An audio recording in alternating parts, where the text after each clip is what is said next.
Épître de Paul aux Éphésiens, chapitre 5.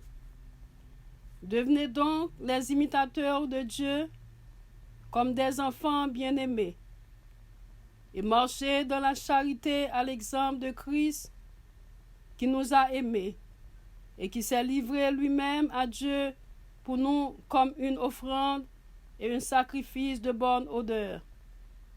Que l'impudicité, qu'aucune espèce d'impureté et que la cupidité ne soit pas même nommée parmi vous, ainsi qu'il convient à des saints.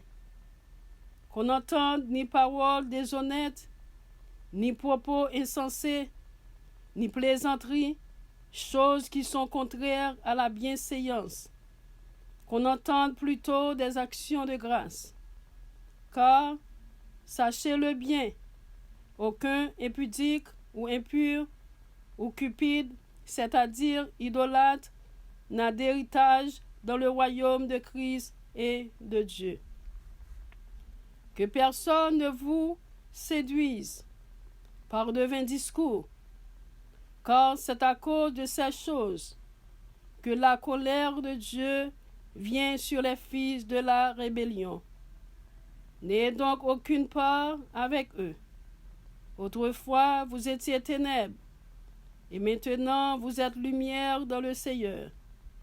Marchez comme des enfants de lumière, car le fruit de la lumière consiste en toutes sortes de bonté, de justice et de vérité.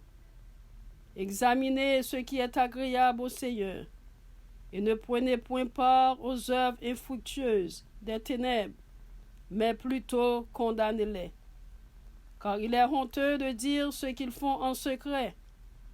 Mais tout ce qui est condamné est manifesté par la lumière, car tout ce qui est manifesté est lumière.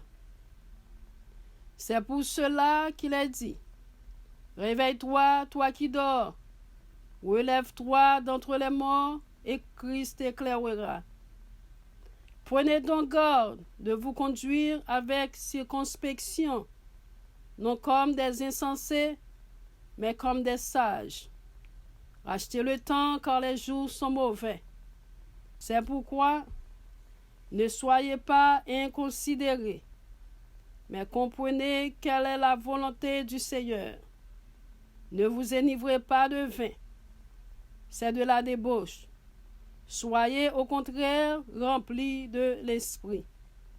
Entretenez-vous par des psaumes, par des hymnes et par des cantiques spirituels, chantant et célébrant de tout votre cœur les louanges du Seigneur. Rendez continuellement grâce pour toutes choses à Dieu le Père, au nom de notre Seigneur Jésus-Christ, vous soumettant les uns aux autres dans la crainte de Christ.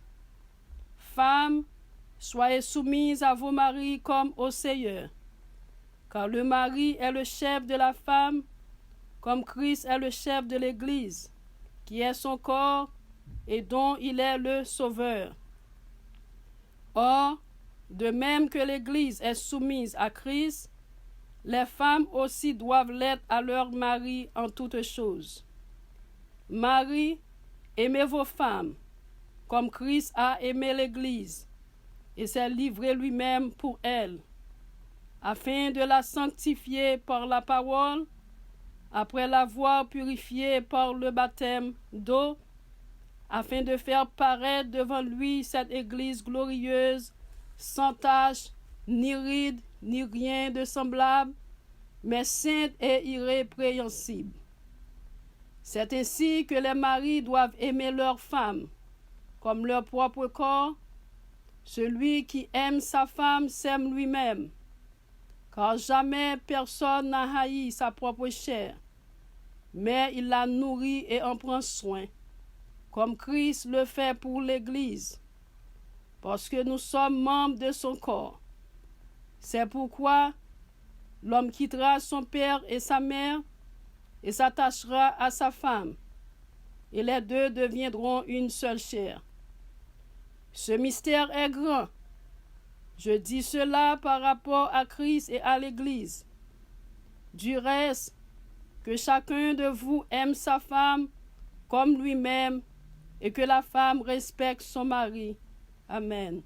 Que le Seigneur vous bénisse, que le Seigneur vous garde, que le Seigneur vous protège. C'était votre ami, ministère Maggie Pierre. God bless you all.